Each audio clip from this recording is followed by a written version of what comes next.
All right, my phone is giving me some challenges. So what we'll do is when we go to the first break, which I want to do before then. I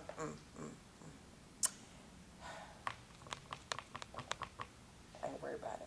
We'll get it during the break. All right. Get some water. I should probably. Grab your water. Yes.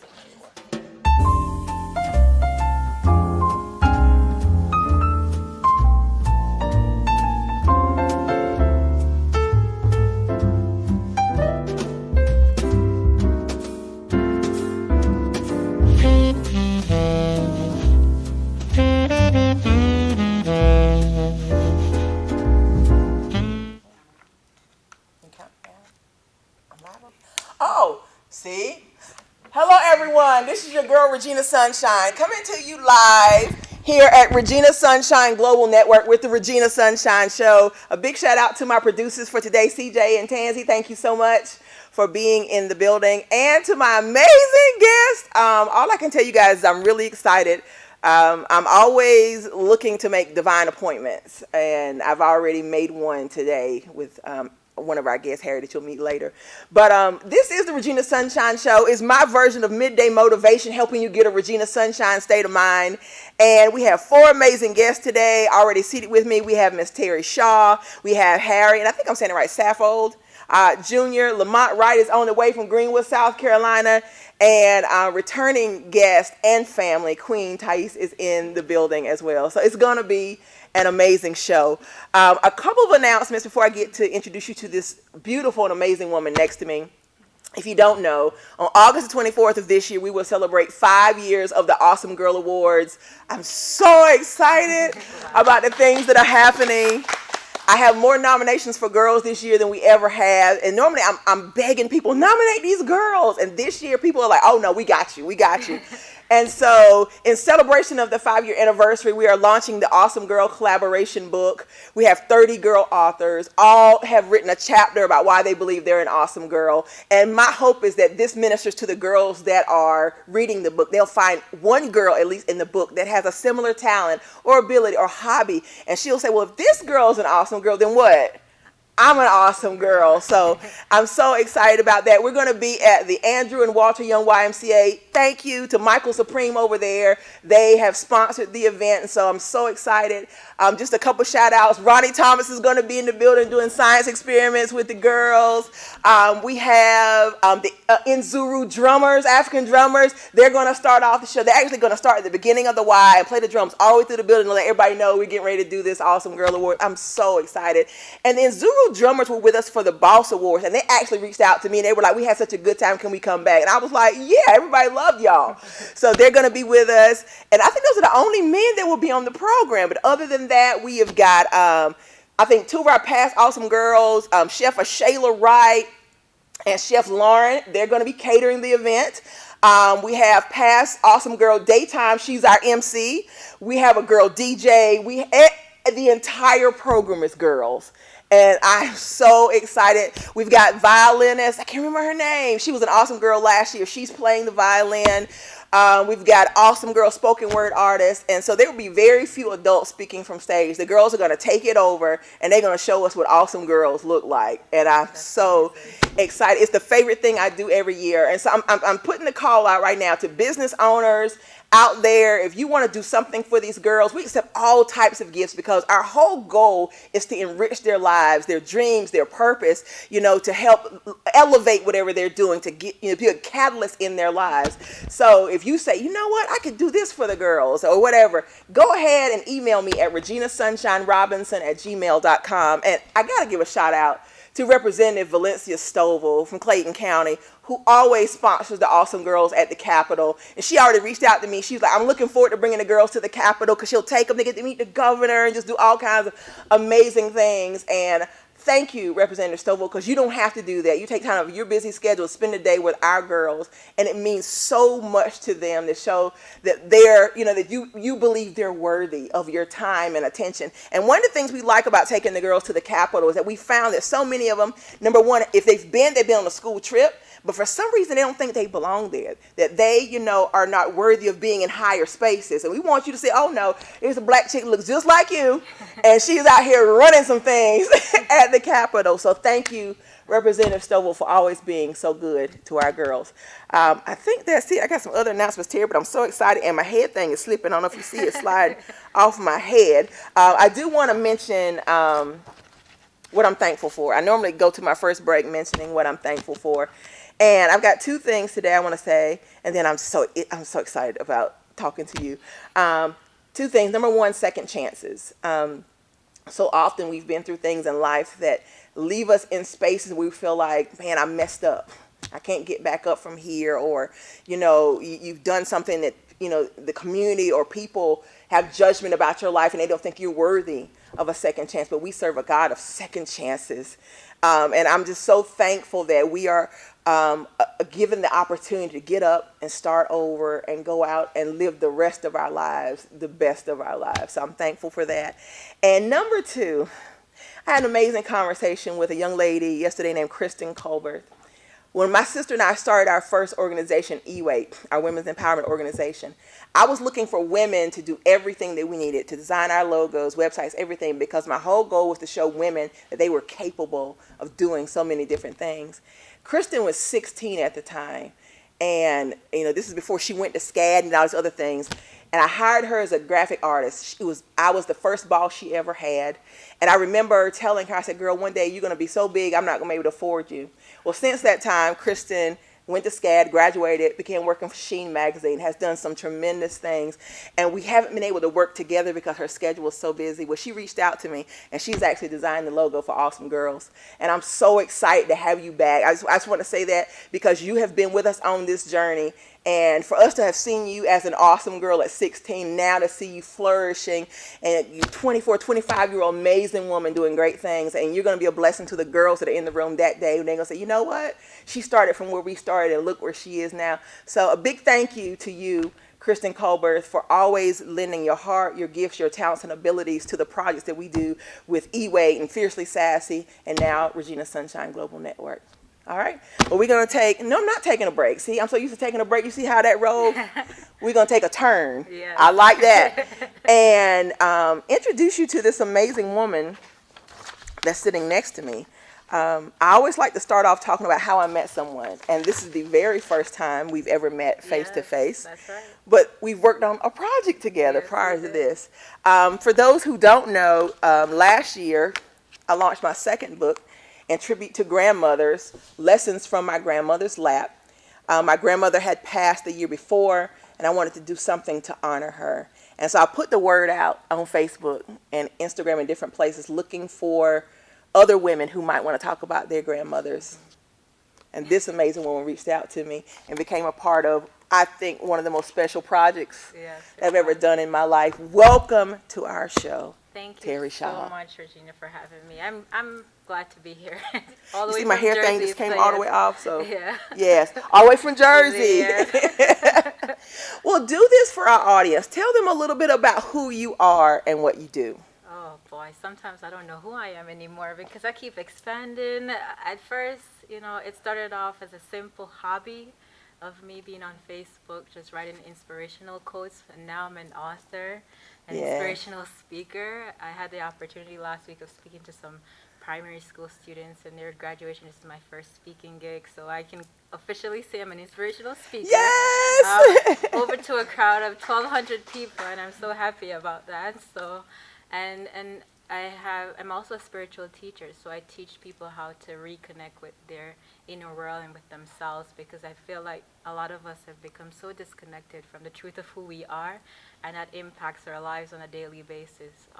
A lot of imbalances exist in our mental, our emotional, and our physical bodies because of this. And my job as a spiritual teacher is to teach people how to balance this world that we live in, but at the same time still keep your connection with God. Yes. And this is what I do as a spiritual teacher. So my role keeps expanding as God wants it to expand. So I'm adding ordained minister to it. I became ordained to the Universal Life Church, and hopefully one day I'll marry someone, because that's one of my big things. I see myself marrying someone and say, do you take this person such and such? And it just keeps expanding, and I'm just so glad to be here.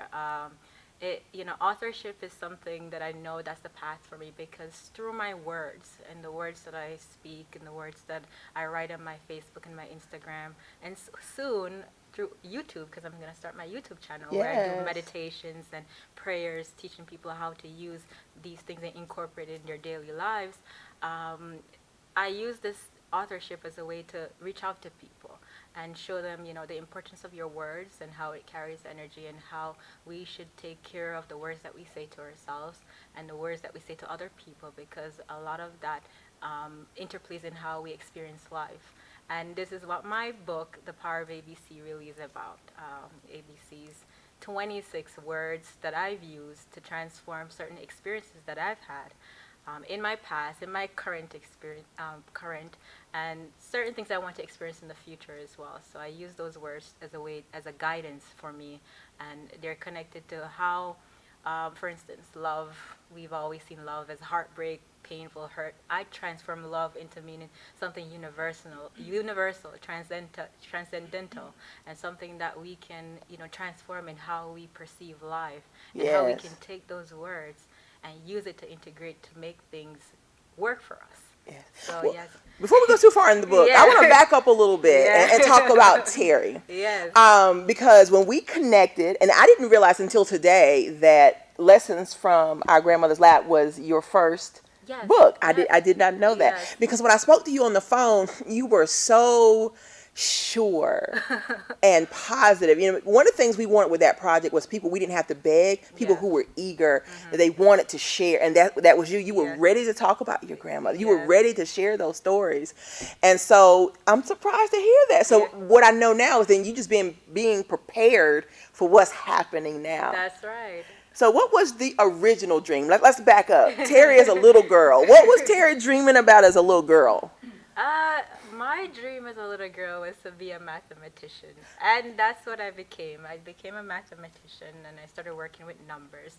The dream of doing this now, this is something I never planned. It just hit me, and I just know God was calling me for something else, and I felt like following my passion led me to my purpose, because I think this is key thing that people don't realize. When you follow your heart and do what you love, it will eventually lead to a bigger understanding, something greater than yourself, that it can scare you and it will instill fear in you, but at the same time, there's God driving that force behind it all and just making things happen.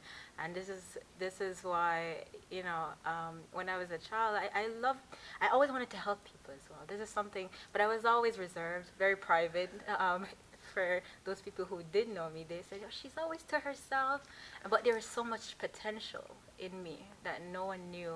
And I suddenly found that potential when I just continued following my dreams. And that's where my childhood vision became into actual vision that I'm living right now. So I'm so thankful for I that. can identify. My background is chemical engineering. That's what my degree is in. And my last job before I quit was a math teacher. And so now I'm doing something completely different. Yes. But I know that this space I was divinely created for. So it's interesting how into math. I didn't know that. Honey, yes. See how interesting. I'm the person online looking for math memes to send people. I'm that person. So yes, but it's interesting how as you allow yourself, give yourself permission to explore more than this box we've created, that you find there are other gifts, talents, and abilities that we have that often bring us even more joy than that original path. So when would you say you gave yourself permission to transition from what most people would consider a regular, everyday career? Because, we're the dreamers out here, right? Yes. To being that dreamer. I'm still transitioning, to be honest. So I still have my regular job, and it's still tied to the math field and the numbers field, and I'm trying to find a balance in between it.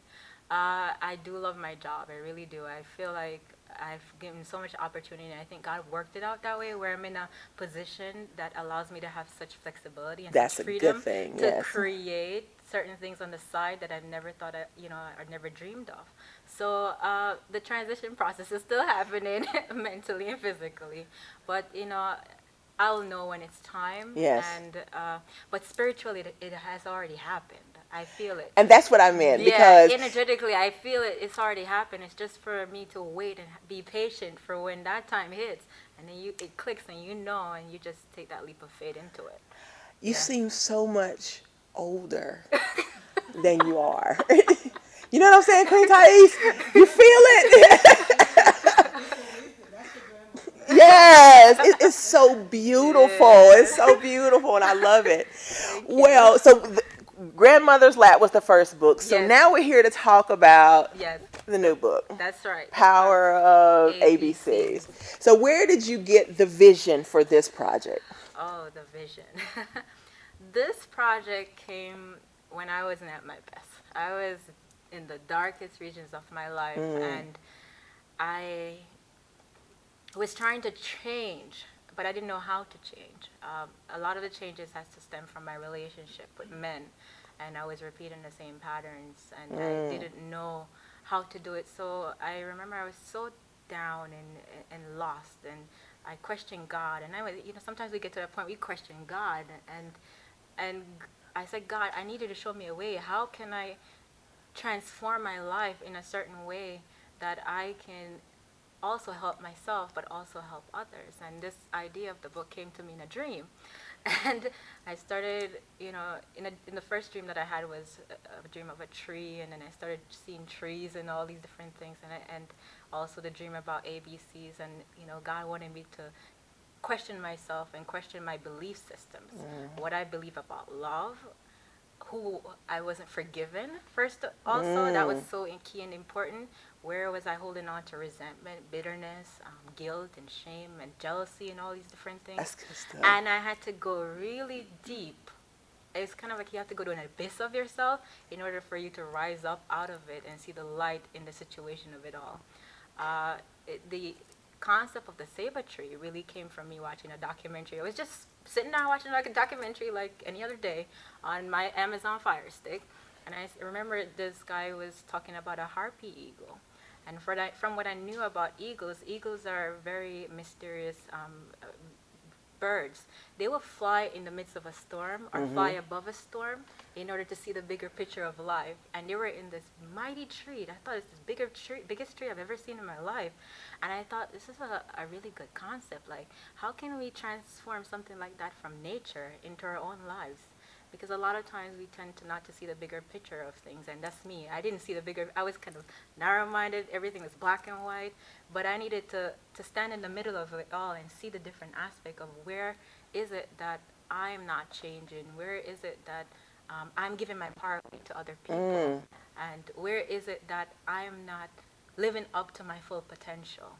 And so the book touches on different story and timelines, where from childhood to my adulthood, where I've held on to our definitions, like for instance of success. What is my definition of success? What is my definition of love? What is my definition of to be kind in certain situations? And the concept started evolving into something deeper, where I also use practical tools, because as much as you ask questions to yourself and you gain the wisdom and the insight from it, I had to use something to change it. And I started doing affirmations, meditations, prayers, mantras, and I got really deep into myself. And it involved a lot of crying. it involved like those uncomfortable feeling, like, oh man, you did this, you were this person. And when you see these things, it's like the mirror of yourself, and it's hard to face. A lot of people, it's so hard to acknowledge those sides of yourself. But I had to do it in order to transform, so that I could be sitting here at this very moment to share that story. Because until we do that for ourselves, we cannot do it for anyone else. And God showed me this. So I just had to go deep within me in order to do that. Thank you for being so transparent. For a lot of people, that is the difficult piece, facing yourself. Because, we know we can't change it until we face it. And people are like, you know what, well, I'll fix this over here. But I don't want to look behind this door over here. Because once you do, it opens up other stuff that once it's open, Yes. you got to deal with You it. gotta deal with it, you gotta face it, and we tend to run away from it. And I've been doing that for a long time, running away from situations where I gave my power away to relationships, running away from situations where I didn't know who I was, and I was trying to fit into a certain group to feel better about myself, and I had to stop all of that. Wow, Yeah. you preaching good here today. So in the book, you do have Yeah. all the different words and That's you're right. redefining them. Do you also share bits and pieces of your personal journey? Yes, I did. I had to go I became, as you said, transparent. I had to be super transparent with um, certain situations that have happened in my life in terms of forgiveness. Really in depth, like open up. And I remember I was questioning God, like, I'm putting my life out there. I'm sacrificing my privacy, because, as I said, many people knew me as very private. They don't know anything about me until it happens. I still have that aspect of myself, but it was like if you want to help others, you really have to become transparent. You have to become vulnerable. You have to sacrifice that part that you think is a part of yourself when it's really not. They're experiences, but they're not really you. And I had to overcome the fear of what would other people say and what might other people think in order to write this book. So, That's so important because yeah, that's the piece a lot of people can't do. yeah, You know, because to tell people, like you said, yeah, I did that. Yeah. yeah. But my thing is, yeah, I did it, but I'm still here. That's right. And so to be able to tell that part of the story for the people who are listening or reading, you know, especially if they're in that same space, that That's same right. dark place you were at, okay, Terry was able to rise up, then I can rise up as Yes. well. So what do you hope readers get from reading the book? I hope they get to see a different perspective of how they can see certain past experiences that I think a lot of the experiences in the book are relatable. It touches on racism. It touches on experiences where you felt you've been an outcast, you felt different. Touches on issues of separations, like in divorces, where situations where everybody was fighting against each other in a drama, and you had to become kind, a different aspect or a different strategy, differently from what everybody's used to, the drama and the battle. But you don't have to do that way. And I had to experience those things in order for me to write this book. And it was, you know, it's very emotional because I just remember writing it and how transparent I really had to be for the story to become so relatable. But I feel it really goes in depth to everything, and how readers can see that you are not your experiences. You are so much more than that. You have so much innate potential that if you tap into it, it can just unravel a part of yourself that you never even realized. For instance, I literally hate writing. I'm gonna say that. Wow. I'm gonna say that. I'm gonna be very real. I've always, since growing up, I did not like to write. I strayed away from it all the time. But then when God said, "You want to inspire people? You're gonna have to write." And I remember I was doing my master's thesis. It was a 15-page paper. It took me 1 year to write a 15-page paper. And it took me a year and a half to write 100 and something page. So when the motivation and the passion is into it, it's an entirely different ball game. So it's like there's a side of me that I didn't know that I had this writing ability. And I tapped into it because I really wanted the transformation. I really wanted to change my environment, change the way I was living, the way I was thinking, the way I was seeing myself, living in insecurities and believing that I'm not capable of love, or no one is capable of loving me. And I said, no, these are not true. These are illusions that I've been feeding myself. And this is what readers can get from this book. It's the ability to really get into the areas of your life that you've been holding on to, grudges, bitterness, and get rid of it, because it's not serving you anymore. It's not. And that's one of the things I want to tell people. Get rid of anything that's not serving you. What you think people might be doing to you, you have to really rise above that and move away from that for you to change your own life. No one outside of you can do that. Only you can do it for yourself. That's good stuff. Tell our readers, I mean our listeners, where they can get the book. Oh, okay. So the book, you can find the book on Amazon.com. You just type in The Power of ABCs. It's very straightforward. It's a very unique book. It pops up with a tree. You can, at this time, you cannot get it on my website because I'm still trying to navigate the different ways of how I can make it accessible in terms of ebook. You can also get it at barnesandnobles.com, and it will also be in the Amsterdam bookstore. If you're in Amsterdam, Netherlands, Amsterdam bookstore is called the American Book Center, which is ABC, and it literally has a tree in it. So yeah, I'm trying to get it as much stores, different places as possible. For right now, it's Amazon.com is the best place to get it at this time. I think we need a children's version of the ABCs. I think we do. Yeah, with affirmations for kids, with the word. I think that was. And you know, it's I'm so just interesting. My cousin and I were talking about a children's book. So there we go. That's what's next. Yeah. Absolutely, absolutely. Right. So let's talk legacy. Let's talk about what we leave after we're gone from here physically. What do you want Terry Shaw's legacy to be? Very interested. I hear that word so many times. I'm always about the here and the now, so I don't really think about legacy and where I'm going next. So that's a very important question. I think what I want to leave and the mark that I want to leave is to show others how you can come from a very impoverished neighborhood. Like, I'm from Kingston, Jamaica. Grew up in the ghetto, not really ghetto part, but slightly ghetto part of Kingston, Jamaica. I raised on my brothers and I used to say that share the same bed and whatnot. And I want to show others, especially if you come from a very poor neighborhood and you didn't have a mother and a father in the environment, that you can become anything you want to be in this life if only you put your mind to it. Anyone can do that. I was told that why am I doing mathematics? It's for rich white men or stuff like that. And I was like, okay. All right, I didn't even say I'm going to show them. I said, I know what I can do. And I did that because I know what I can do. The same thing with economics. Why don't you pick something easier? Well, you're always doing these challenging things. I said, if I don't challenge myself, there's no way I can grow, right? So I always knew these things from growing up. And no one told me because I didn't really had that parent support. I was doing it all by myself, send myself to school for free.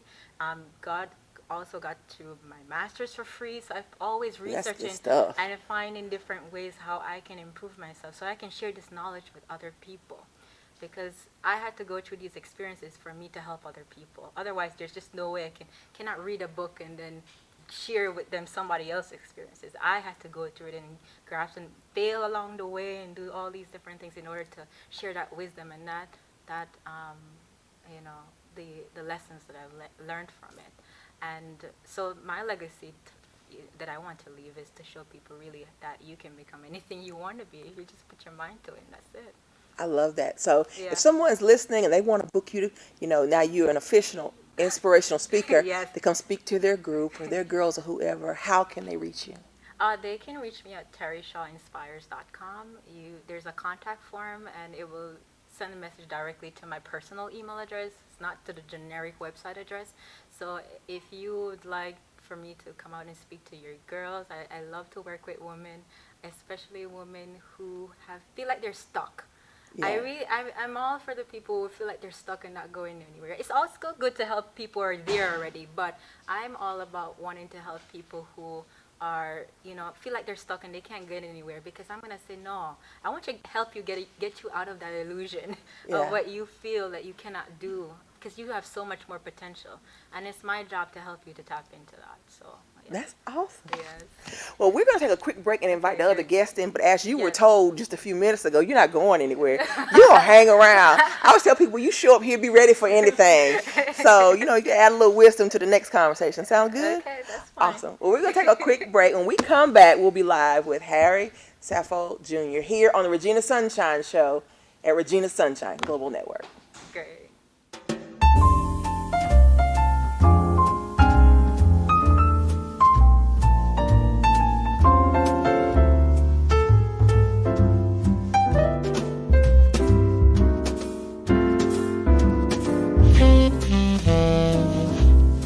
Mm-hmm.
All right, you guys, you're back live on the air with Regina Sunshine here on the Regina Sunshine Show at Regina Sunshine Global Network. And we have our next guest. Well, we got a whole panel of folks here right now. Our previous guest and her cousin. First, her cousin, what's your name? She didn't know she was going to be on camera today. Chanel. Hi. And our second official guest of the day. Welcome to the show, Harry Saffold Jr. How are you? Great. Pleasure You're great? To be here. You're great? Why don't you project a little bit, talk a little louder for me. Pleasure to be here. Good to have you here. Well, I always like to mention how I met someone, and I think we may have connected through social media. I can't remember. I learned about you through a videographer who suggested that I yeah, network with you, contact you. Well, that's good stuff. It's always good to have people looking out for you Right. and sending good people your way, because just a few minutes I had to talk to you, I know you're good people. Thank you. So do this for our audience. Tell our audience a little bit about who you are and what you do. Well, I'm a native of Alabama. Um, my father served in the U.S. Navy. Mom worked retail for many years. My childhood was the norm. I was that typical energetic boy you could find in the neighborhood, pushing his bike through the streets. I was a prankster. I used to play jokes on a lot of people. But at the age of 10, something happened in my life that just disrupted it. I was sexually abused by a relative at the age of 10 while visiting them during the summer. And I didn't know how to digest that. I didn't know how to put into words what had happened because this was a male relative. And then after returning home, I was sexually abused the second time by a neighbor who invited me to come over. You know, I didn't know we was poor at the time, but when you saw a tent, it was in a commercial. Our neighbor had a tent. He invited me to come over, went over, and he lured me in through pornography. See these girls? They're naked. And that excitement, being drawn to that, led to me being sexually abused for the second time. And I was baffled. I figured about the age of 12, I started acting out. And about the age of 13, I caught my first assault case. Psychologically, I didn't want to be a victim anymore. And although I didn't understand victimizer or victim, I didn't understand that. But I was put in action to be the opposite of a victim. So I became an aggressor. Um, about the age of 14, by that time you had, of course, the neighborhood. They began to talk about, how stupid you are. You're a fool. He with it. He with the business. Pat you on the back, reward you for your foolishness. And about the age of 19, I was involved in a crime in which an associate of mine was robbed at a dice game. And at this time in my life, I knew that at some point I would be involved in street warfare. So my objective was to accumulate firearms. And he approached me that evening and said, man, I was robbed. And my thing was, well, let's let the sun set. That's my time, and we'll deal with it. And when the sun set, we mashed on that house, and I ended up shooting a guy that night. And I was sentenced to. But now here's where I was. Today we have a lot of youth who are infatuated with gun violence. You have a lot of youth today who resolve conflict through violence. I can identify with that. After committing this shooting, my psyche, I said, man, let's go back over there and see how much damage I did. We had got away. I had committed the shooting. We got away. I said, let's go back over there. I want to see what's out there, see what the scene looked like. And we drove back through. And some people say, well, that's idiotic. But I'm letting you know where I am. Yes. Bloodshed, I wasn't moved by that. I embraced that. Because even as a teenager, I knew that violence was, as I thought, necessary. War, I thought was necessary. It's necessary. In order to bring about changes, it's necessary. We have got to do this. Because if you associated with me, and the word get out that you was taken advantage of at a dice game, and you associated with me, it's not making me look good. And we drove back down that street, and as I anticipated, I saw police officers with their flashlights out looking for additional shell casings. I mean, it was plagued with police officers. However, one of the guys identified his automobile and said, that's them right there. And police pursued us. I mean, when we got to the end of the block, we already had like 2 police officers behind us. When we get to the end of the block, I said, man, just give them a chase. He hung a right. You had police officers also on foot. So you had foot patrol and you had squad cars. And they were able to apprehend us that night. There I was at the age of 19, facing 25 years. And I eventually went off to serve time for that offense. While confined, I eventually got my GED, became a GED tutor, and I began to hone my craft. Because a lot of people don't know it. Even prior to going to prison, I was a writer.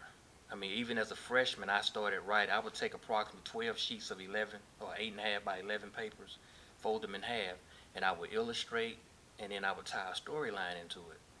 And I was sitting in like a drama class, and my teacher at the time, who was a Caucasian male, and he was gay, he walked by my desk, and he saw that, okay, he just got on and created a booklet. Let me see what he got. And when he picked it up, it wasn't no Shakespeare. What I was doing was conveying what I see in our neighborhoods, black neighborhoods. And he was offended. He couldn't relate to that. So he took it to the principal's office, and the principal summoned me to the office. And when I got there, to my surprise, he co-signed with me. He was like, maybe this is something that he sees after he leaves school. And I thought I was going to be scorned for it. And I saw then that if I can impact this man from a different walk of life, then perhaps I can do the same thing with other people. The ultimate question now is, what's your message? So I eventually, about the age of 17, I appeared on the Ann Varner Morning Show. It was a live interview, the Dothan Eagle newspaper, in the education section for another book that I wrote.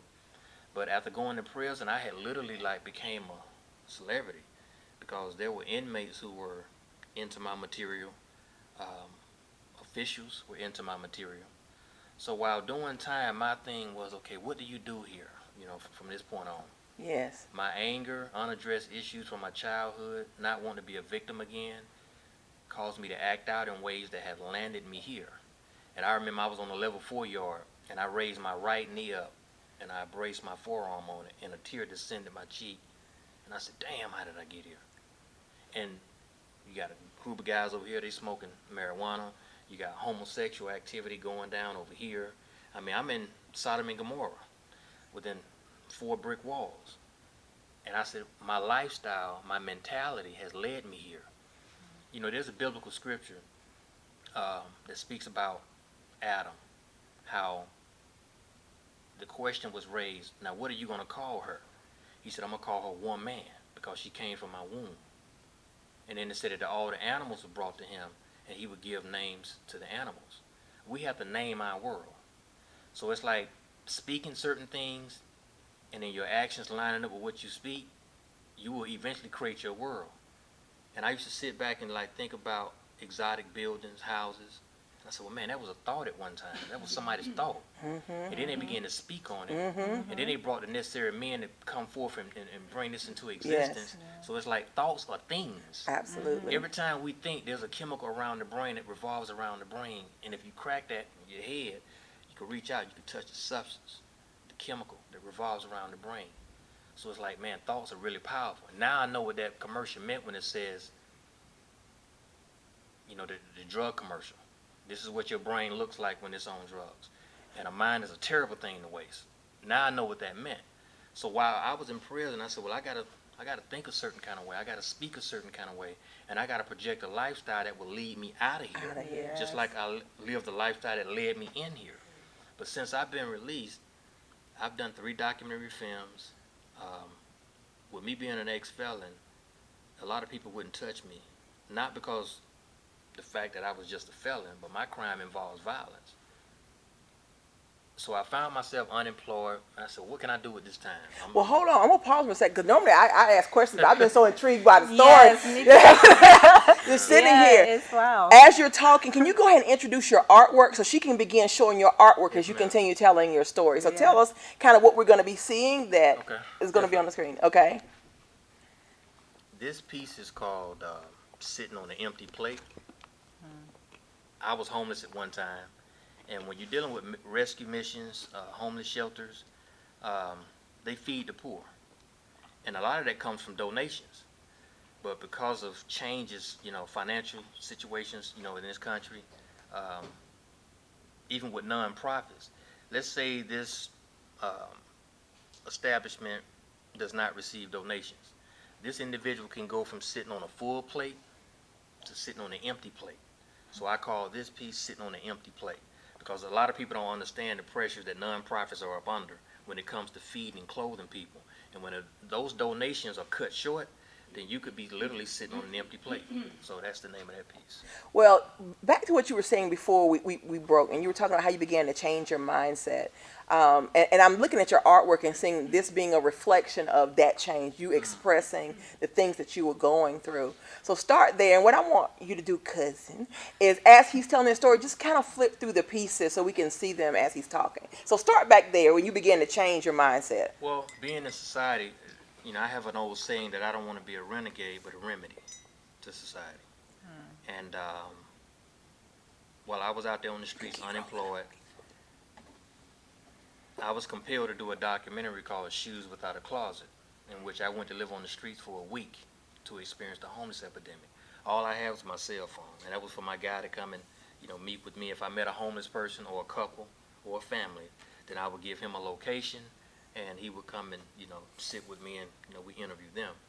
But looking back over my life, my artistry or whatever, my writing, I'm compelled that my mission is to tell a story as I see it, you know?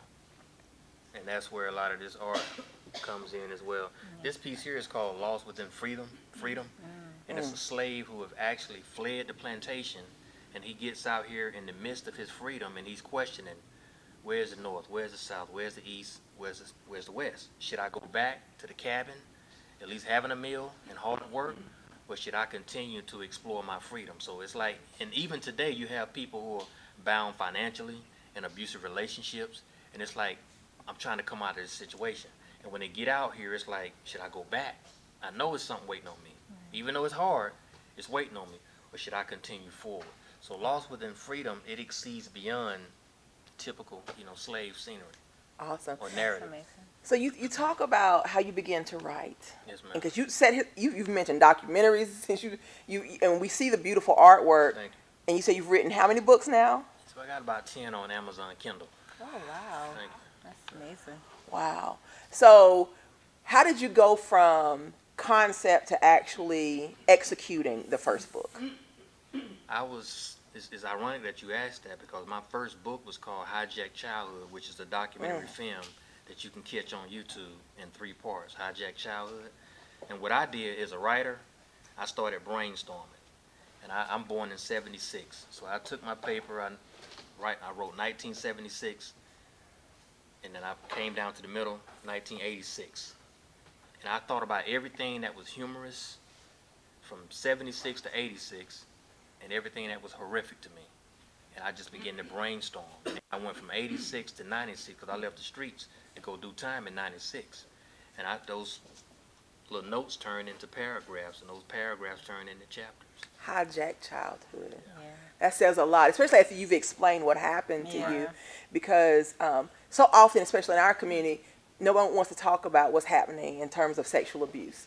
You know, it's happening in families and everybody wants to be quiet. Let's not talk about it. But when we do that, when we keep things in secret and things in the dark, then they continue to happen. That's right. Instead of us, you know, exposing these things so that our children aren't in these places where their childhoods are hijacked. Go ahead. In regards to what you just psychologically, when and keep in mind, when I broke my story, I confessed it to my mother over the phone, and it was like a silence. I said, well, this is why I've been angry. And then my sister and my mom visited me on a level 4 yard, and I conveyed it verbally to my sister on the yard. And then I conveyed it to my dad by phone. It was my dad that actually said, well, diagnosed me. He was like, now I understand your anger. Psychologically, what sexual abuse teaches you to do is to be silent. Not only does it teach you to be silent, but it also teaches you to pretend. Pretend what? It never happened. You don't want people to think that for a woman, I shouldn't have wore that dress that night, so I'm going to pretend it didn't happen. I'm going to keep silent. Maybe I shouldn't have wore that perfume. My jeans. You know, you find yourself blaming yourself even as the victim. So I began to pretend it didn't happen. And what that did was it led me to pretend in other aspects of life, where I went from a prankster, a jokester, to pretending to be macho. And what happened was I found myself in a situation where you really got to be macho right now, and I had to execute, and that's what eventually put me on the criminal path. When you're dealing with people who have an uncle who has sexually abused someone or a grandfather, whatever, it's so much, to protect. When I did Hijack Childhood, there were three things I wanted to address. One, it's not a Caucasian thing. It does not just happen to girls. And just because you were sexually abused does not give you permission to sexually abuse somebody else when when you get of age. And I hear that a lot where I was a victim. I was sexually abused. But it does not give you a pass to do so. So those were the three myths that I wanted to eradicate. It's not a Caucasian thing. It's not something that just occurred with girls. And just because you were sexually abused does not grant you permission to sexually abuse other children. I love that. You brought three books with you. I want to put those up here so people can see them. And I know we were getting to end out the interview. And originally we were supposed to have this conversation. But there was some stuff you were talking to me about before we started the interview that I really feel like people need to know. What are you doing now? Because you told me when you leave here today, where are you going? Well, I'm going to speak with some gang members, secluded area. As I mentioned earlier, when you are cast into a certain lifestyle or you're a victim and you want to become the opposite, what black males have a tendency to do is we want to associate ourselves with what's defined as power, whether that be fast money or whether that be something stashed in your waistband. With me, I really didn't care about money. I wanted to spread this misery. I wanted company. And I wanted you to feel That's what I powerful. felt. I mean, I'm a light-skinned male. I'm small frame. You got to be a bang when you're dealing with me. And that's my objective, to impute as much venom as possible. And that's why at one point I was like, I don't want to continue to be a renegade, but a remedy. So when I hear and I see in the news these youth letting off, I understand. I definitely understand. Because guns have a tendency to change situations. I'm going to change your mind about me. Whatever your perception was, I'm going to change it. So there's a lot against me, not just being a sexually abused victim, but I was light-skinned. I had big lips. Boy, you got a big head. I was just bullied, and then I was bullied. So all this, I got to, and see, the thing about being bullied is like if you was bullied in elementary school, by the time you get to middle school, they remember you from, so it's like something that you continue to go through. If you was bullied in middle school, you go through it in high school. So you've been a victim all your life. No, this gonna stop. I'm uncomfortable right now. I'm gonna change y'all's mind. And violence was the remedy. That's what I apply. So I can identify, with youth when they say, well, I chose violence as a means of dealing with this situation. And I think that me having experienced what I experienced and closing one eye and shooting another human being, it makes me a candidate to be able to speak on it and be able to understand them and get on their level. Because they're wolves that respect me, even in prison. It wasn't the bullies, it was the wolves. I mean, the real leader of the pack. That's who connected with me. And that go a long way. And I just want to be an individual who inspires people to, catch your thought. One of the institutions that I served time in, we had a 62-year-old Caucasian named Mr. Fred. And he used to always speak about catch that thought. And I'm telling you, this man would come in this program and he would speak on it 3-4 days a week. Catch that thought, and remember where it leads to.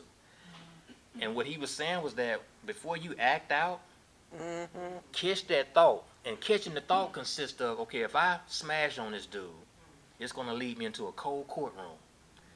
You're going to be standing here, the district attorney is going to be there, and he's going to periodically go back and forth to the judge, and they're deciding how they're going to do you today. You're going to get done up. The ultimate question is how they're going to do you. That's catching that thought and remembering this is what atmosphere is going to put you in if you act out in certain ways. So catch that thought. That it really resonated with me. That's good stuff. Yeah. Very good. Wow. Yeah. Catch that thought and remember where it leads to. We've got to have you back because there's so much more to be said. Tell our audience where they can get your books, how they can follow you on social media and support your efforts. Really? I'm going to give you some direct contact too, if that's permissible. That's good. It is. 334 area code 200 3993.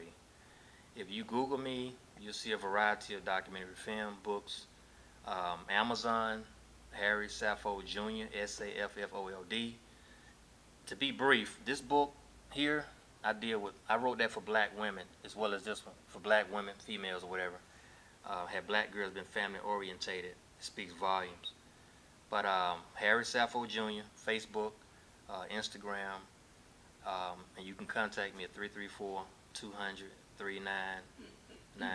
Speaking engagements, etc. Well, we thank you for being here and for doing what you do. And I'm sure Lamont knows why you're supposed to be here. You profound, bro. Yes, Yeah, so. very. Appreciate that, bro. So keep us It's an in the honor to loop. meet you too, bro. When you in the area and you got things going on, let us know. Because like I said, I know there are men in these streets that are looking to connect Yeah. and help make a change. Thank you. All right? Glad to be a part of this. Thank you for having me. Awesome. Really. Well, we're going to take a quick break and we're going to come back. Conscious, Lamont Wright, Greenwood, South Carolina is in the building. I can't wait for you guys to meet him. You're live with Regina Sunshine here on the Regina Sunshine Show at Regina Sunshine Global Network.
All right, you guys, you're back live on the air at Regina Sunshine here at Regina Sunshine Show at Regina Sunshine Global Network. And then if you just tuning in, I need you to go back and rewind because you done missed some good stuff from two amazing guests. And we're going to continue that with somebody who's pretty special to me. Yes.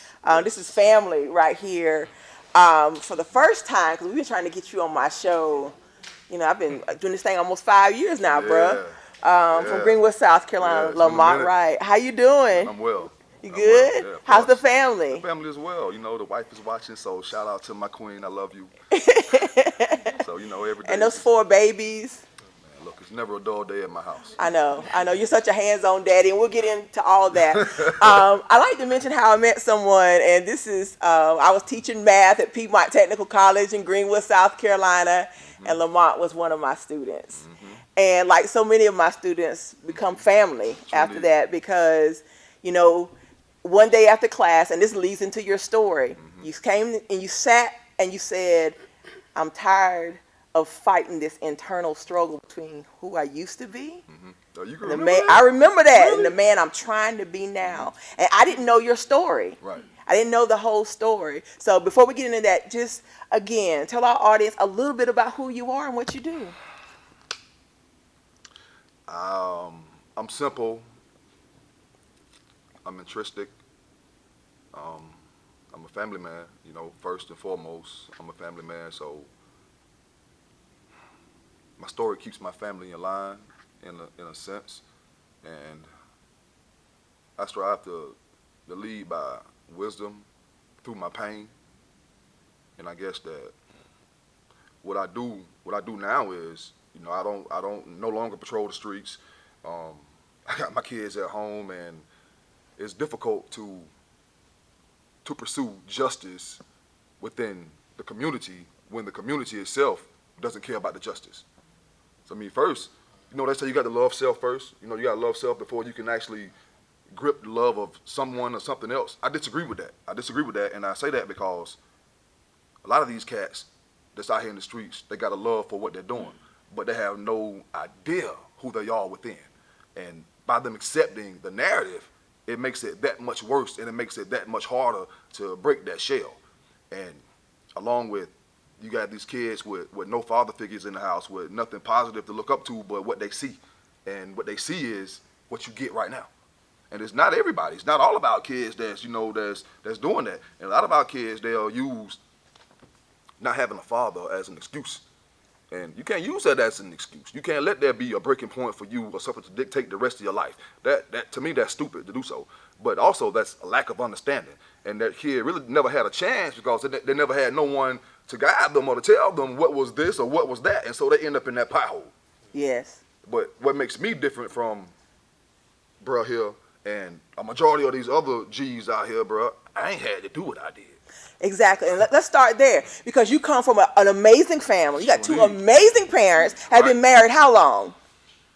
Almost 50 years, if not a little longer. Yes. A high school athlete, you off in college, on scholarship, playing ball, and what happened? My love for the streets was still intact. And so it's easy to go off track when you got somebody there to help you go off track. You know what I mean? It's easy. If bro said, look, let's go do this, we already know we on that same thing, so I ain't gonna say no. And so when I say, look, let's go rob these banks, bro, he said, bro, let's go do it. I thought he was gonna be like, nah, we in school. But when he was like, I'm with it, let's get it then. And that's what happened. And when we got it, it got us. It got us. You can't, it's almost impossible to live a double life. You know what I mean? It's almost impossible. On one hand, I'm supposed to be in class doing my thing with football and enjoying my life around the luxuries that were afforded to me at this time in life. And I disrespected everything. I disrespected everything that loved me, everybody that knew me. They never would have knew. They never would have knew. But, I mean, I didn't just start with, like bro said, it was something that led up to this, so to say. I mean, it didn't take much to lead up to it. I don't think in my own mind, because, I mean, I'm still a live wire. But I control it to the point now where I want to see change within everybody. I don't want just, change can't be for me and bro and not for the next man. Because if the next man want it, then we got to share it with him too. Yes. If not, then he's going to come for what we have. So we can't be selfish about what we're teaching about and the understanding on which we stand on. And once we find ourselves where we're uncoachable, then pow, it's a wrap. And a lot of these young guys now feel that they're uncoachable because they don't see a future.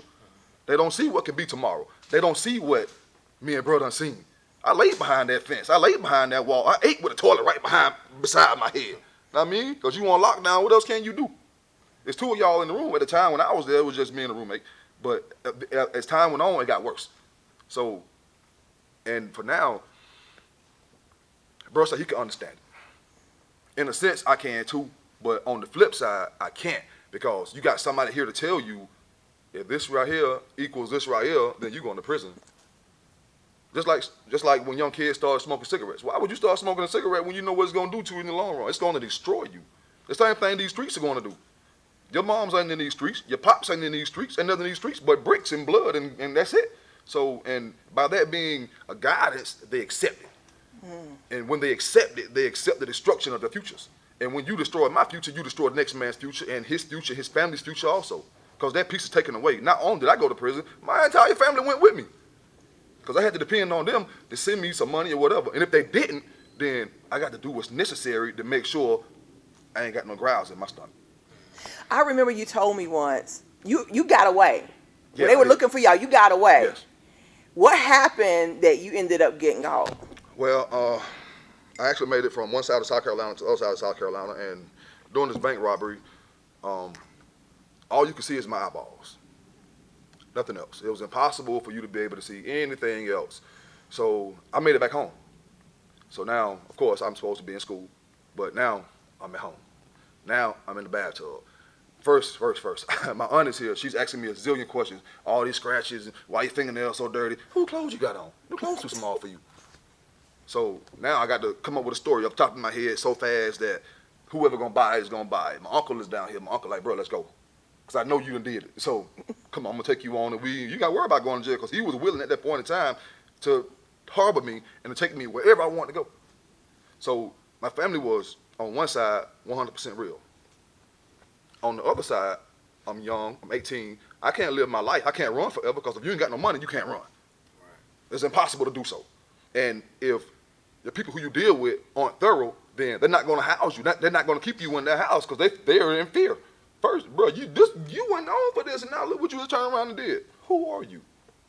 So it was like a day and night. But with anything else, you learn from your mistakes and you bounce back from that.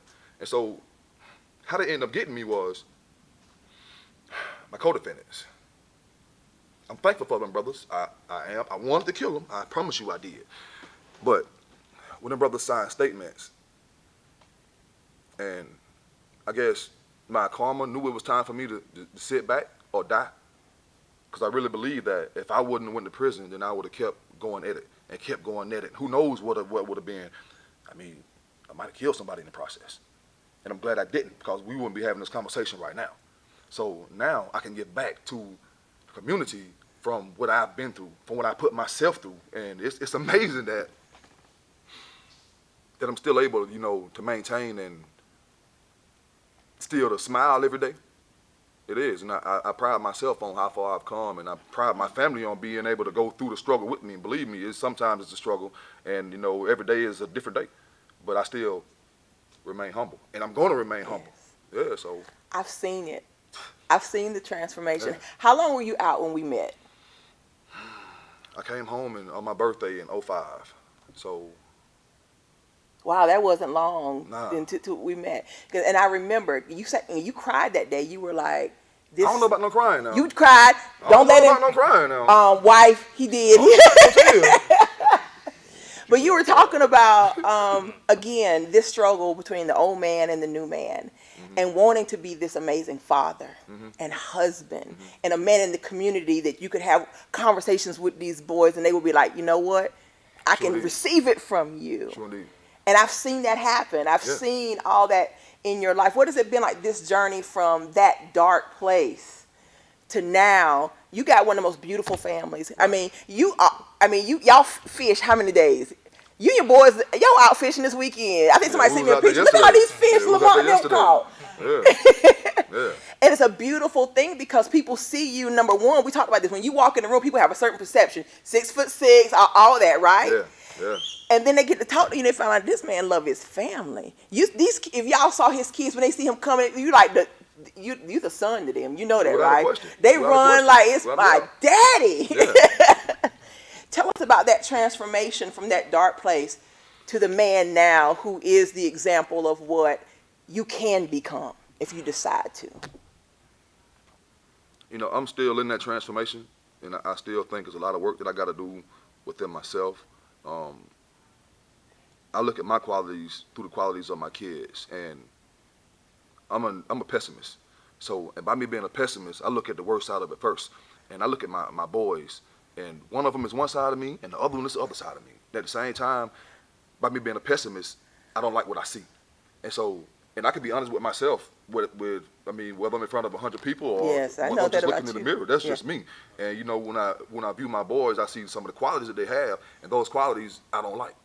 And those qualities are my fault, because they are there with me. You know what I mean? Because I travel the country for a living, and so on my days off, I'm there with them. Yeah. And so by me being there with them, they only can absorb me. And believe me, them boys catch hell. My boys. I know. I've catch, seen you. and I'm like that for a reason, and maybe I can't control it. Maybe I can't, but I refuse to allow them to be statistics. I refuse to allow them to fail when I've been through so much, and the pain, I can still reach in and grab it and show it like it was just yesterday. It's still there. Sometimes I can still feel like I'm incarcerated, and I do my best to shake that feeling, but boy, I can't get away from it. So now it's like, what's going to happen next? What's going to bring me back? What's going to make me reach that breaking point? It's not that I'm expecting it, but I know that when it comes, and if it's another individual, I will have zero remorse, zero understanding, and And I hate to feel that way because I don't want to hurt nobody. I keep You're a saying teddy bear. I'm not a people person, but man, You look, are. man, You man, are. look, it's, You came here, hugged and kissed everybody again, in here. right. But look now, that's the energy of this. That's the Yes. energy of this. So if I'm somewhere and somebody is being disrespectful, I mean, if they're coming to me with it, then my energy is going to be unmasked. Because for one, when you come to me with it, I don't bother anybody, first and foremost. And so when you bring it to my way, you better bring it and you better prepare yourself for whatever happens. Because if you slap me, then I got every right to do whatever I feel within me to get rid of you. And I'm a realist. You know. I got a family to raise. And by me having a family to raise, I need for my boys to be resilient. I need for my girls to be resilient. I need for y'all to be unethical in everything that y'all do. Because the world is yours. It's not going to be easy, but you can have it. You can have it. Look at the things that I've done. Look at my track record. I mean, man, look, like you say, the transformation has been amazing. Yes. It's been amazing. It really has. I've seen it. Even from you working with first-time offenders. And I have to say this. I remember the first time I was in the room, because you're not the normal speaker to come in and talk to these kids. Because I believe, can I say it on air, that you jack some kids up? I mean, you get in their face. Like, this is who you going to meet in prison. You keep acting like this, you going to meet somebody just like me when you walk through those doors. And I've seen, and it's something unmatched, because you're taking, like you said, that pain is still right on the surface. Yeah. And I'm going to use this to help you. Right. So you don't end up where I was. Right. I mean, that's the exact emblem of it. And they better realize we all we got. I mean, we all we got. This is it. I got, bro. I mean, I don't even know this brother, man. But look, bro, what you want to do when you leave here? I got somewhere to be at, but at the same time, I break bread. You know what I mean? That's just me. Right. That's just me. But because the energy is real. The energy is real. And if you both won't change, then why won't it be? If you want to live, then why won't you make the decision to do so? Yes. I don't understand that. Why would you put yourself in harm's way when you don't have to? I'd have been there and did that for you. So.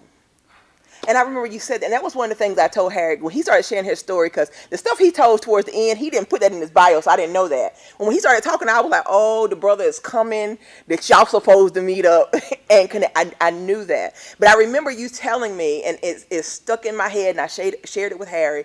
You said, I feel responsible for some of the monsters that are on the streets right now. Yeah. And so I've got to go back. Yeah, without a doubt. I mean, because I get credit for that, for, you know, some of the things that I've did, some of the doors I done kicked in that they know about. Them cats still remember.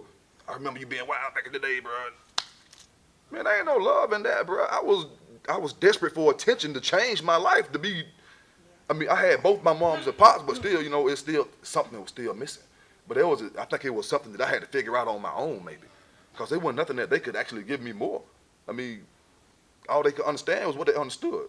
But at the same time, once I got a taste of that, like that bro say, that venom, man, it was that power, that Mossberg, it's got onion in. Can I share something? Yes. When you in the trenches, you know, you feel obligated. And like he was saying, you feel like you gotta, like in my heyday, people said, well, somebody's gonna kill you. And my last name is Sappho. My last name Ring. And my response to them was, if they kill me, it's 1,000 more Sapphos they got to deal with. This venom, this savagery is still out here. Mm-hmm. But there's one thing that I've also learned. If I wanted to be a police officer or a paramedic or a doctor, my job is to save lives. Right. However, in that field of work, there's going to be some people that's going to die on you. Right. And once I came to the reality that, man, you can't save everybody. Some people are going to die. They're going to be DOA on your arrival. And that relieves you of that burden. I mean, yeah, I have so much love for people across the board. But at the same point, I cannot continue to exhaust myself. Right. I got to do this in a timely manner. Some people are going to die on our watch. And once I came to that reality, it's like, man, I got people now telling me, you study too much. You white. You a Muslim. Why I got to be a Muslim? Because I want to stay abreast as to what's going on around me. So you dealing with these kind of people that they don't want progress. They don't want to see it in you. They don't want it. This is what they do. When their stomachs growl, they're going to do what they got to do to put something on it. Even if it means violating you. So my thing is, you know, if I wanted to save lives, that's good. It's all good. For some people, when you get there, it's gonna be DOA. Before we you have even to arrive. accept that. Yeah. Because I see so many people with religious backgrounds, non-profits. It's like, man, why didn't I save him? He loved that lifestyle. Like they love that. So once you get to the realization, man, it's just like, man, in spite of my profession, what I want to do for people, they're gonna die. And that's something. But that's the thing, though, bro. That's the thing, man. We got to find a way and a rhythm to change the mind state of how we live. Because I mean, we can't continue to accept what we see. If we do, then we on a path of destruction. And it won't be long before they kick in your door, they kick in my door. And that shouldn't be a part of the narrative. When we were enslaved for 400 plus years, that shouldn't be a part of the narrative, bro. When our grandfathers and grandmothers were pulled apart by horses and did any kind of way, that should not be a part of the narrative. I mean, our people have been through so much. The struggle has been so real, and it's so disrespectful when I see our young brothers doing other than acting than themselves. I mean, it does something to me. I don't know why did I allow myself to get this deep within this, but I guess being that I got kids myself, and I burn the world down before I allow you to hurt my kids. You feel me? And if I can go and talk to this brother and this brother to keep them from doing A to Z, to keep me from killing their entire families, then I ain't got no problem with that. I ain't got no problem going to break bread with them young brothers. Look, bro, what you doing ain't gonna get you what you think it is. Yeah, it look good right now. I know I've been there. I got the scars to prove it. But when you get to the end of the game, homeboy, you ain't gonna have no way to control the outcome. Because when you stand in front of that clock with that thing in his hand, dude, what you doing? Just looking up at him like, and all he gonna do is think, how much time should I give this young nigga here? How much time should I give him? And next thing you know, you got your D8 over here. He looking at the man of this right here, and we doing this right here. You ain't got no clue what's going on. They playing with your life, and now you arm and hammer up. Now all your anger, everything you could have been, everything you should have been, is now trapped in a cage, and you can't even stand up straight in that bitch because I'm 6'6". You feel me? So if we don't change the narrative, bro, then we gonna lose, man. Because it don't take but that one bad apple to spoil the entire bunch. But you know, I think a part of the narrative is being brutally honest with ourselves. True indeed, I agree with you. There have been times, see, people have always depicted me as being head and shoulders above the rest. I used to have conversations, I'm 18 at the time, 17, 40-something-year-olds, guys in their late 30s, I'm out there conversing with them. And we would have an in-depth conversation. And not long after that, I would go around the corner and commit some type of offense. The point I'm making is, in spite of them reaching out to me, when your stomach is growling, you're going to put something on it. I don't give a damn what they're talking about. You got to feel the stomach. I see that. So I see that. When I speak about you have to accept the fact that some people are going to die, it's not giving up. Right. It's just accepting the fact that if you want to be a police officer and there's a domestic violence situation over here, you done been to this house 7 times. Y'all have ushered this woman. Come out of this situation. Right. The 8th time you go back, right. She might be DOA. She might be, bro. Truly. These people over here on this street, they constantly engage in drug activity. In spite of the fact that you want to save lives, they may come through your emergency room, DOA. I don't give up on our people. I believe in giving our all. But at some point, it's like we have got to start, the narrative is not always painted by somebody else. At some point, black folks, young folks, whoever, got to start being responsible for ourselves. Individualism. If I would have came out of prison and committed a crime again, you know what people would have said? Well, they gave you a chance. They gave you parole. You committed a crime and you went back. I'm just saying that's what people say. Right. I have to take responsibility as an ex-felon. Right. What are you going to do? Become a repeated offender and get caught up in the recidivism rate? Or is you going? I had 21 applications circulating before I got my first job. 21 applications circulating. And my question was, what do you do? Do you resort back to what you used to? Or do you continue to put in that 22nd job application? And the grind, it gets real grimy down there. Oh, no doubt. Mr. Hayes taught her, he said, man, just because y'all come to prison and got some programs, society's not going to embrace y'all. True indeed. Here come the ex-felons, they got programs when they were on the inside. They're not going to see y'all like that. I agree. They were saying, you know what, you an ex-felon, I don't have to hire you. Throw it back to the wall. You can relate to it. No, for sure. Relate to that. For sure. But at some point, I had to say, you know what, I can't tell you how many guns I've turned down. The guy said, Safford buy it. 45, Marksburg, AK. Turn them down. And I was the guy that embraced them because I knew what a gun would do. It changed circumstances. But you understood that you wanted to be something different, though. Exactly. So, right, I agree with you. So you got to have that individualism. You got to have that. Yeah. So you and I are no different than these guys that's dying in their stuff. Without a question, without a doubt. but we can't overburden ourselves. Tell them the truth, give it to them.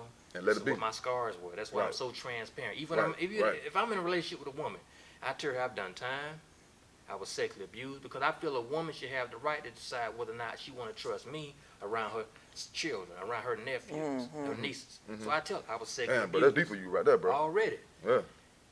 I did 12 and a half in prison.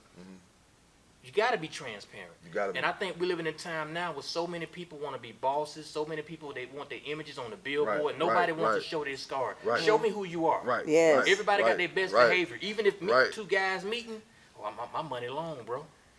Even if it's opposite sex, Right. I'm good. I believe in family orientation. I'm family oriented. I'm a God-believing man. I'm a woman that believes in. Everybody got on their best behavior. But I feel like we got to get to a point where I could be transparent. I'd rather you check me at the gate as opposed to me getting in the gate and then you finding out something and escorting me out the gate. Yes. True indeed. Yes. True indeed. True indeed. But it happens so often. I gotta stop here. This is so good. Oh my goodness. I knew. That's what I knew this connection needed to happen. I want to finish up real quick, and we're gonna bring Queen Thais in. I know. Your gift. You are a spoken word artist. Also, you're a spoken word artist. You don't tend to write before you hit the stage. It's straight off the dome. Yeah, I don't. Straight off the dome. And I've seen you in action. It's powerful. And one of the things when Harris that transparency, you get on that stage and you open yourself up, and you give it to them. And I love that about you. And you're doing some writing right now too, right? Yes, I am. You've written I am. stage plays, done some I everything. done wrote a couple of plays. Yes. You know, I wrote a book in my earlier days, but I didn't do anything with it. It's just for my, personal. We can regroup and get this stuff out here. Personal enlightenment. Well, do this. So this is what we're going to do.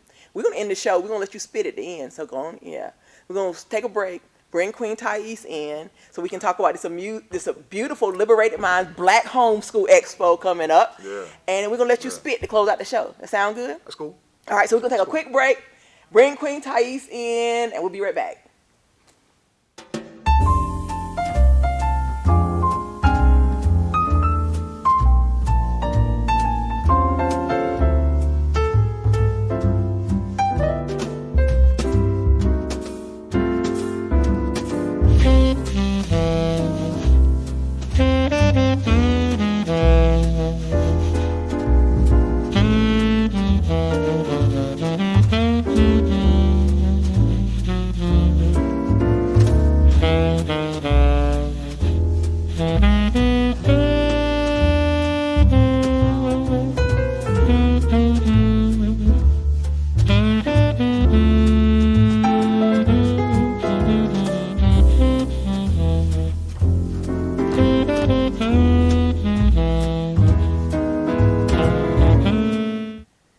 All right, guys, we are back, and we've been joined by the beautiful and the amazing Queen Thais. How are you? I am phenomenal. Sitting here just taking in all the gifts of information, of energy, of purpose, mission. Feels good. I feel great to be back. Yes. We met, Preach the Prophet had an event downtown Atlanta, and we were both speakers. And I remember that, and I've said it from that day to this one, one of the most beautiful spirits Wow. I've ever met in my life. You We radiate both said that. with love, and I love that about you. And so tell our audience, first of all, before we talk about the expo, about your Liberated Minds Black Homeschool Program. Well, Liberated Minds is a vehicle, it's a tool, it's a spiritual tool that everything that you talked about here today, to be able to create a new reality for our children, for parents knowing that they have the power to educate their children differently, to have different outcomes. I'm a true advocate of homeschooling, as you know, but we have a new project that we're working on called 1 Million Black Homeschoolers Rising. And what that is we don't want to isolate others in terms of, to categorize, but to say that we all need to be taking control of our children's education. It's that serious in terms of life and death. And right now with the prison pipeline in the school system, it's real. It deals a lot with, it's a lot of institutionalized, but we don't see all the ins and outs and the cracks of how everything works behind the scenes. But the bottom line is the public school system, it was created to empower others, not us. So when we allow our children to go within those four walls, and we just hope and wish that us giving our children away, which is something we never did, because even as African women, black women, we threw our babies over the ship before they would go into slavery. Those are choices that we made that were that serious then, where now we give them away. So the question becomes, what do we need to do to empower our, number one, our parents, to give them the confidence? And so what we do is we build the support system around that to say, you can do this, and we're even going to give you the resources, because we're our greatest resource. Yeah. Everybody who's here today, we all have something to share, build on, add to, and even with the differences that we may have, amongst our people, there's always a commonality, because we're always being aggressed upon. So that commonality, we have to take that and we have to work together where it fits. Not everybody's not meant to work with everybody. We get it. But at the same time, with those that you can work with, build with, this is to create a whole nother paradigm of our children reaching their excellence, their divine purpose, because education really deals with, who are you? What did you come here to do? What are the things that you came here to do? And how can I cultivate that in you? Because they come with it. And a lot of times we try to steer them in different ways that don't gel with who they are. We say, okay, we heard this career is the most popular career. You need to be doing this over here. We allow them to socialize with others that, because that's a big thing with homeschooling. Well, what about the socialization? I was like, I don't want my children socializing with everybody. I want them to socialize with people who have a like mindset, like you were saying. If someone says, oh, hey, let's go do this, we want to do that. If put that on the reverse engineering side and say, hey, let's go build a business. Right. Hey, let's go out here and do this research on this. Let's go out here. So the influence of our peers is so powerful, beyond parents, beyond anything else. So keeping them in the right environment, but we first have to do the detoxification of our own indoctrination, our hurts, our pains, the things that we've dealt with. And if we don't deal with that, then we cannot pass on something greater to our children. We just carry on the same pathology. So that's liberating minds. It's about liberating, who we are, our divine space, our culture, as our foundation, because our culture is nothing but, it didn't allow for none of this foolishness. It was, we shined. We see, we talk about real estate. Look at the pyramids. What better real estate than that? It's about preservation and transmission of culture. And it's culture as our foundation. You can't go wrong. You're not going to get that in the public school system. They can't teach you your culture. That has to come from in-house and from your community. So, Oh wow! I remember meeting you, and your children were there, your seeds, and I'm telling you, just beautiful reflections of who you are. I'm telling you, and one of the things that impressed me so much is, I think your son is the pilot, right? Yes. And you were talking about how even I think how old was he when he got his pilot's license? 16. 16, Yes. and just the ability to take your children and now do things and explore opportunities and these gifts and talents that they might not have the They wouldn't opportunity have the to. opportunity. And that's what I was like, Yes. oh yes, that's what I'm about. Allow That's them to the become beauty who of they it. are. Yes, and you got to nurture that, and also we have to pay attention to, the little signs of what they're telling. Sometimes we want to just tell them, this is what you're supposed to do. This is what you're supposed to do. But we're not watching and listening and hearing and feeling from a sacred space. Who are you? What is it you came here to do? And then we have to also, a lot of people give my children those different accolades of the things that they've done. But my number one has always been morals, values, and traditions. That's the foundation. I don't care about nothing else. Because we got doctors that are supposed to be doctoring, but they have no morals and no foundation. So they're killing people. We have teachers that are supposed to be teaching, but they sleeping with the students and molesting the students.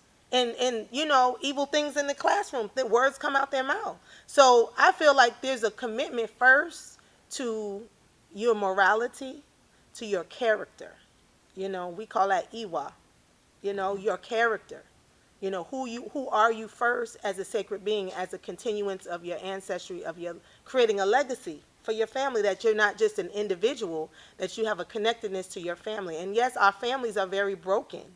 And so, there's a lot of things that come up, a lot of things that occur, and I think, it's not normal for our culture to really dive in and address those things. We push it to the side. And we say, well, if you do good in school, then that won't even matter. Or if you do this, then we don't have to address that.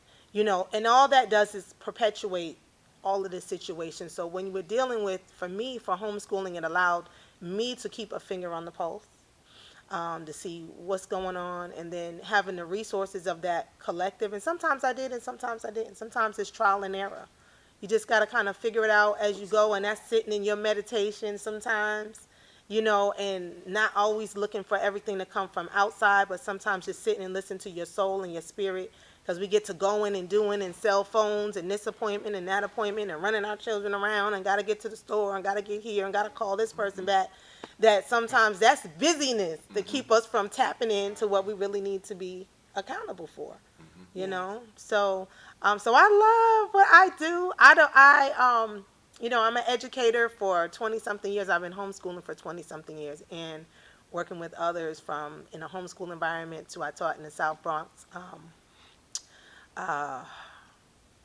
junior high. I could say junior high going into high school for a little bit, working with the youth, which is something I never wanted to do. I was just like, no, I don't think that's my element. And then, I was working with the young people because that's like, that's my favorite age range, the little ones. And then, so they said, 1 year, what age is, this is what we have. And so I immediately was going to go to, I just deal with elementary, maybe preschool, kindergarten. And then I said, no, you know what? Put me where you need me. Something just said, stop always going for what's comfortable. And, just put me where you need me. And they said, okay, you got the 7th, 8th, and 9th. I was like, they told me that the week later. I was like, okay, all right. I got that. I embraced that. And it was the most amazing experience. It was everything I thought it wasn't, because even with all of the challenges that our children have in their environments and all the stigmas that people put on them, they're really beautiful people inside. And when we see adults that are going through things, sometimes like one of my sons said to me in the car, he said, why is that man, every time I see him, he's walking across the street and he's just like standing in the street and he looks sick. And I said, he is. I said, but interestingly enough, I said, he was once a little baby like you. And there's different things that occur to us in our lives that steer our paths. And so finding and defining what is your path is so necessary. Instead of just letting the wind take you wherever you want to go, there's a certain element of, just that divine order that steers and guides. And at the same time, there's a stance you have to be like, yeah, but I get it. Infused with that, I got to drive the stake. And this is where I'm on. And when we choose these journeys that are different, the road less traveled, we can't consult with those who are not on that path. Because a lot of people will say, well, my family doesn't support me. I've had people come to me and say, my family disown me. They don't want to, they think I'm crazy. Oh, yeah. I want to change my diet. Oh, yeah. I'm not sending my children to school. I'm not letting them watch this. They telling my children you can't eat candy, so you're depriving them. So everything that is beneficial for us, we've been taught, is deprivation. Trinity. So we really have to look at the opposite of everything, and we have to question everything. So within our homeschool, we talk about that. Say, question everything. Where does that information come from? So they say there's how many planets, or they say the sun does this, or they say there's nothing wrong with questioning anything. There's no law. There's no, just like a lot of the things that were researched by other people, research is also steered by your perspective. So, and your worldview, the eyes that you're looking through. What you mean the sun? The sun don't what now? No, what we talk about, because it was interesting, because we just talk about different theories. And a lot of times, things are just theory, but they're given as fact. So how do we decipher and discern? So, for instance, it was a great, and Wally Mubaruti, who I love dearly, he's just everything, educator, author, husband, just wonderful in the community. And he wrote a book called, Your Reason. And he talked about how all of the continents, that the actual science, African science, is that it was flipped. And that the way the earth is not the way, way it's depicted is not how it is. And so he gave the whole theory behind it, and I was just like, that makes so much sense. I mean, the way the continents are turned this way, and you think about like when something pulls down, it's like in a teardrop shape, right? And if Right. you look at all of the continents, they're all in a teardrop shape if you flip them. And then he even got into the science of, like, even if you look in a lot of books about ancient Egypt or Kemet, right? They talk about the upper and lower cataracts. And the upper cataract was the south, and the lower cataract was the north. So, like, it's even written, and we look at our own doctrine, we just don't study our own doctrine. We just study what's given to us, and we take everything away. Like I do, like a lot of my parents, I encourage them to get readings about their children. I'm like, readings? And some people say, well, I don't know, that might go against my religion. And I'm like, certain things are just universal law. Before religion comes into it from any perspective, it is. It just is. True indeed. You know what I mean? So knowing these are the sciences that we use, using the stars and the atmosphere and nature and, the rivers, the birds, the animals, the trees. These are all, it's like we're not just, nature's not just out there. Like, we're a part of nature. Right. Yes. So, Right. looking at Right. it as they just dissect everything. Like, no, this is Right. a part of the experience. Right. So we have to utilize all of the signs, all of the things that are out here when we talk about cultivating our children. The readings, they tell us who your child is. While you trying to figure it out, say, why in the hell they keep doing that? I don't get it. I'm trying to get them to do this. You do the readings, I see parents like, I get it now. I see why. It's everything doesn't have to be trial and error. And then when we have each other to share experiences and what I went through, what you went through, and the journey, journey of change is not easy. Homeschooling is not easy. It's a lot of work. It doesn't have to just be you, which is Right. beautiful. Now you've got collectives and groups and co-ops and, online programs. You got a whole gamut of choices. But it's not easy. I mean, plenty of days my light's been turned off. Like, well, I got to do this instead. This is more important. Can we just use candles? That'll work. Create a whole nother vibe in the house. Look, everybody go to bed early. Be sitting around talking. Family time. But we look at everything that is not, we're not totally plugged into the matrix all the time. Something is wrong. Internet went off. Oh, no, not the internet. You know what I mean? So it's like, sometimes it's nice to just unplug, and your children have to see your struggle, your drive, that look at all the things that happen, but we still here. I remember when my son went to Africa at 12, it was like, okay, you need this much, because he raised like 99% of the money. He needed this much more, and that was the money for the lights. And I was like, well, you know what? Like, I know the lights are going off tomorrow. He's leaving for 3 weeks. He was 12, and that's just what it is. Didn't nobody fret. Like, this is how we roll. We get it done. Did he have to get any shots to go to Africa? He was, well, it was an option. It was the option. Kind of like how it is now, but they push it. Oh, yeah. They push it, but he didn't do it. He never got it, but he did get malaria on the last day coming back. Really? He did, last day. And I know why now, because for 2 months, they couldn't eat any sugar. Then they got over there, he's like, yeah, we was drinking some Malta. I was like, Malta? That's pure syrup. I was like, well, we went through 2 months. And I was just like, okay, that makes sense. Let's say you have a lot of sugar in your blood is when you're more prone. So he said, yeah, everywhere we stopped, it was popular. I was just like. So you think a shot would have prevented that? I think not drinking the malters might have, because he had all the neem and all the herbs that really were the bitters too. Yeah, I mean, because, a lot of things, the things that are promoted to us are always, there's always something else. Right. There's always another agenda to go along with it. And so we really have to just be leery, and do our research, like research everything, the foods that we're giving our children. And then for those who are really serious about this, you can do something different. We have a lot of parents who just feel like their hands are tied. I don't have the money, I got too much stress on me. It just starts with a thought. It's a thought. And then that thought can be manifested. We talk about this year, our whole concept is the power of activation and abundance. Because now we're coming to a space where we all getting all of this knowledge, and we're just happy about the knowledge, which to me is just like potential in a bowl. The knowledge means nothing if it's not being activated. We're happy about just the knowledge. And we're like, you know what? We're being fed this little bit along the way to make us feel good. You know what I mean? And that's okay. Just like I say that whole movement of the Michael Moore movement, when all the movies started coming out revealing, You don't think that's a plan in itself? Now all Oh, of yeah, a sudden, right. like all this knowledge, like yeah, now y'all can have feel good about that. Feel good about we were the first to do this and the first to do that. But my question is, what are we doing now, and how do we activate our true power in abundance? We are abundant people. That's who we are. That's who we've come to be. You know, that's as far back as you can look. When you thought we had nothing, we had it all. Yes. You know, so that's the beautiful thing to me is that this is a space and time now where we really have to activate what that is, what does it look like, get into the science, the nuts and bolts, and the various dynamics that make that actualize.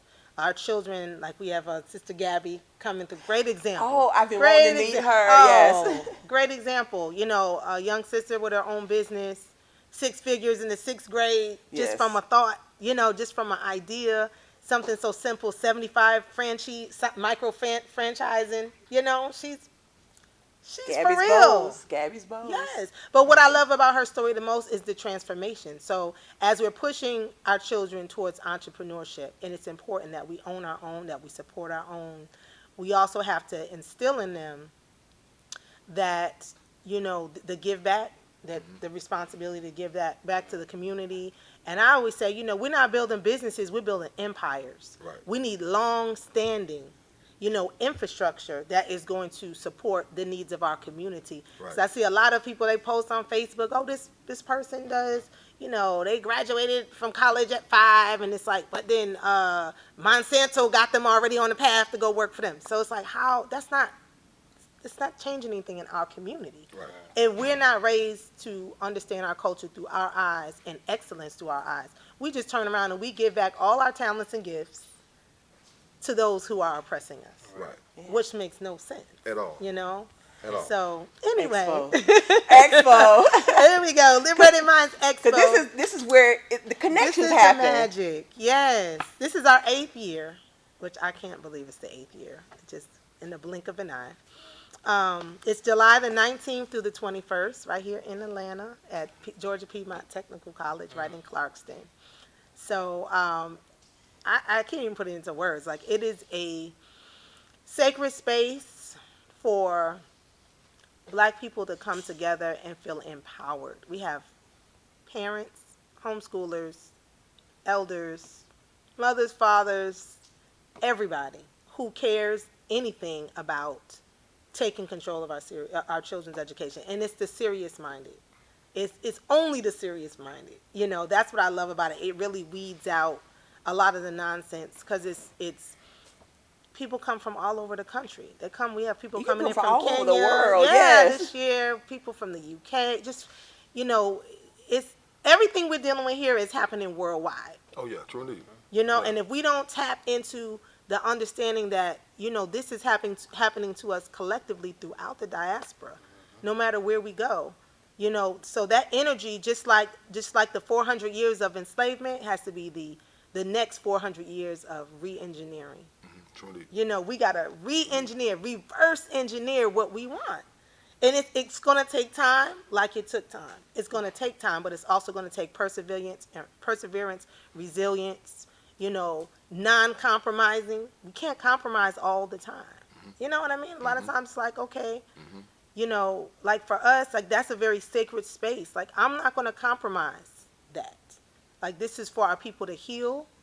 And we have a workshop this year with a brother who's talking about that, talking about trauma. And so a lot of times how trauma blocks the success of our children.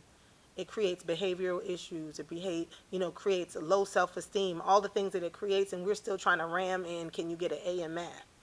Instead of just stopping and dealing with what occurred. Sometimes it's at the hands of our in-house circumstance. Sometimes it's at the hands of school, it being in, school. Not just public school.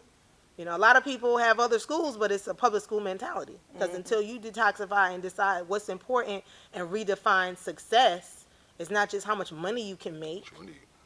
Then, it's going to be the same thing. So we have over 40 workshops. Yes. It's going to be... How many vendors? Oh, about 100 vendors there, Black books, curriculum materials, just Black family everything, created for us, by us. We have workshops for our youth, everything. Just as fulfilling as it is for the adults. And we're teaching how to educate, how, structuring and reconditioning the mind. That's important. And then knowing that we're supported. You meet so many people at different stages, different circumstances, different socioeconomic backgrounds, but nobody cares when we're in that space. It's like it's just a frequency. That frequency. And it's just, it resonates throughout. And I don't determine, like people say, well, what do you want people to get? I want them to get whatever they're coming to get. I can't determine that. I'm creating the atmosphere in the space. Because we are our greatest resource to be able to tap into each other, and grab that light and that spirit and that strength. And then at the same time, we know just fragmented pieces, like you just feel good, that's not enough. Like you got to leave with tools, right? And then you got the mental tools. Then you got to leave with some physical tools. Because we have to continuously touch down in all realms, right, to be able to really make it long standing. So, that's really what it's about. We have our meet and greet on Friday, July the 19th. So that's going to be out at the venue at Redan. We have a free vegan soul food buffet we give, for all the families coming in. We always kick it off with that. We have some edutainment and, we do a nice panel discussion. This year we're talking about the power of culture, and the transmission of that culture. What does that look like? Because a lot of times we use terms, like we get good at using language, right? And it just sounds good. And then people go home and they go, well, that sounded really, I'm inspired. And then they say, well, how do you do that? And that's what people want to know, the how-tos. And so we talk about not just how to teach different academic subjects, but also, just the foundation of just raising our children and raising ourselves up, at the same time, and our families. Family. However your family looks, there's still ways that you can function as a family. How can we sign up? How can people sign up? Because it's this weekend. This weekend. Ooh, couple more days. They can go to www.liberatedmindsexpo.com. They can call 678-368-8593. And or they can go to Liberated Minds Institute.com, one or the other. So, well, we thank you so much for being here and for doing what you do for our families. Thank you for It's having real, me. the love you have. I'm so glad to be because back. so many people take what they have and they just pour it into theirs. But you open your heart to the entire community, Yes. and that's a beautiful thing. I love it. Awesome. Thank you for having me. Well, I thank y'all for tuning in. I know we went way over, but it's been such a great conversation. Yes. It's hard to It's been stop. potent. Thank so you guys. potent. Make sure you follow all of our guests: Harris F.O. Jr., Lamont Conscious, Wright, and of course Queen Thais. It's Thais Snowden, I Queen think. Thais, I go by. I don't Queen- usually use my last name. Well, I'm talking about your Facebook page. Queen Thais. Queen Thais. Yes. I'm sorry. Yes. It's okay. No, it's okay. It's all right. I'm on the old page. I'm on the other page. Yeah, Yes. exactly. yes.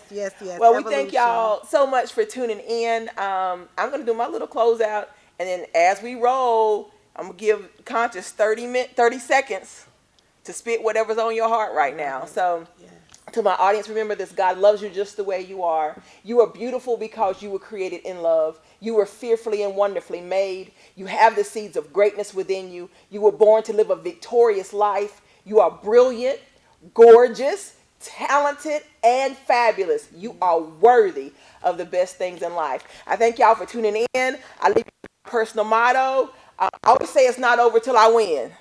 If I haven't won yet, that just means it's not over. So I tell you today, it's not over till you win. If you hadn't won yet, baby, that just means it's not over. And we're going to end with my good brother, Lamont Conscious. Right. All right. Well, y'all know I'm a freestyle poet, so my first time hearing it is your first time hearing it. Let me see.